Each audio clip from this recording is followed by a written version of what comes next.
आज एक ऐसी सच्चाई पर बात करते हैं जो हर स्कूल में है, हर घर में है, लेकिन कोई भी इस पर खुलकर बात नहीं करना चाहता।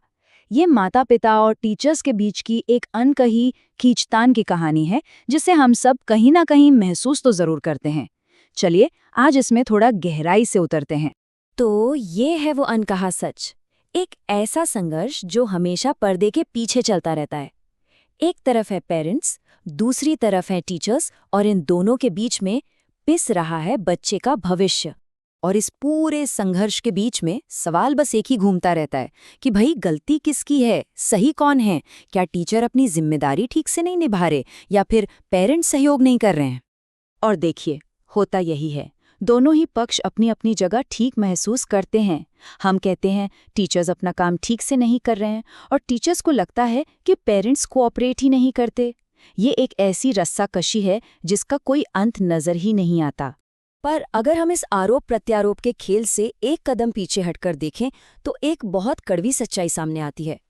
इस पूरी लड़ाई में ना तो पेरेंट्स जीत रहे हैं और ना ही टीचर्स।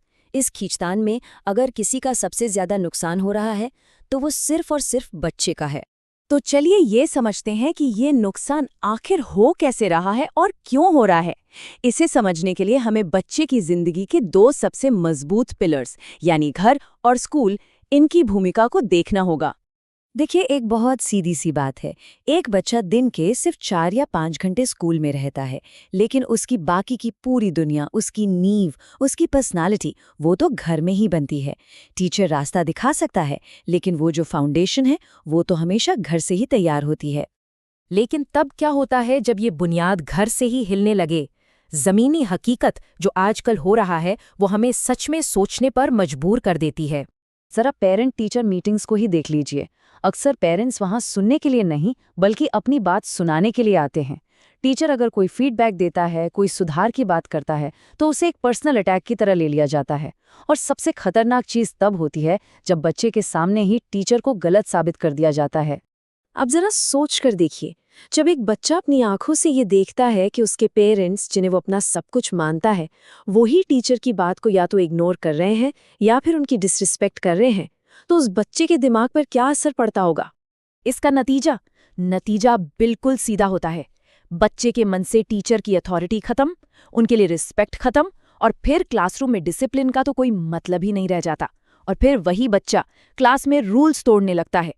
ये लाइन बहुत गहरी है कि जब घर में टीचर का सम्मान गिरता है तो असल में बच्चे के खुद के कैरेक्टर की नींव भी हिल जाती है।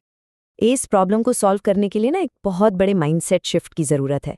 हमें इस रिश्ते को देखने का अपना नजरिया ही बदलना होगा। एक और सच्चाई है जो शायद सुनने में थोड़ी कड़वी लगे। आजकल कई पेरेंट्स स्कूल को एक सर्विस प्रोवाइडर और टीचर को एक एम्प्लॉय की तरह देखने लगे हैं। मतलब सोच ये है कि हम फीस दे रहे हैं तो हमें रिजल्ट चाहिए। लेकिन हमें ये बात हमेशा याद रखनी होगी कि बच्चा कोई प्रोडक्ट नहीं है जिसकी क्वालिटी की गारंटी ली जा सके। वो एक पर्सनैलिटी है, एक जीता जागता इंसान है जिसे पेरेंट्स और टीचर्स को साथ मिलकर गढ़ना पड़ता है, संवारना पड़ता है। और हाँ, यहाँ टीचर्स के लिए भी एक बात है, हर पेरेंट गलत नहीं होता। कई पेरेंट्स सच में कंफ्यूज्ड होते हैं। उन्हें समझ नहीं आता कि बच्चे की मदद कैसे करें। उन्हें जजमेंट नहीं बल्कि सही डायरेक्शन की ज़रूरत होती है। इसलिए टीचर का रोल सिर्फ पढ़ाना नहीं बल्कि पेरेंट्स के साथ कनेक्ट करना और उन्हें गाइड करना भी है। तो फिर हल क्या है, सोल्यूशन क्या है? अगर प्रॉब्लम रिश्ते में है तो जाहिर है सोल्यूशन भी रिश्ते में ही मिलेगा। और सोल्यूशन है एक टीम की तरह सोचना। इसका समाधान एक दूसरे से कंपटीशन करने में नहीं बल्कि एक दूसरे के साथ सहयोग यानी कोलैबोरेशन करने में है। पेरेंट्स और टीचर्स को एक दूसरे के खिलाफ नहीं बल्कि एक टीम बनना होगा। और ये टीम बनाना कोई रॉकेट साइंस नहीं है। इसके लिए बस 3 आसान से कदम उठाने हैं। पहला, खुद को एक टीम माने। दूसरा, बच्चे के सामने हमेशा एक दूसरे को सपोर्ट करें, एक आवाज में बात करें। और तीसरा, अगर कोई मतभेद है भी तो उसे बच्चे के सामने नहीं बल्कि अकेले में, प्राइवेट में डिस्कस करके सुलझाएं। फर्क देखिए कितना साफ है। अगर पेरेंट और टीचर एक दूसरे के खिलाफ खड़े होंगे तो बच्चा बीच में कंफ्यूज होकर रह जाएगा। लेकिन अगर दोनों एक साथ एक टीम बनकर खड़े होंगे तो वही बच्चा मजबूत बनेगा, कॉन्फिडेंट बनेगा।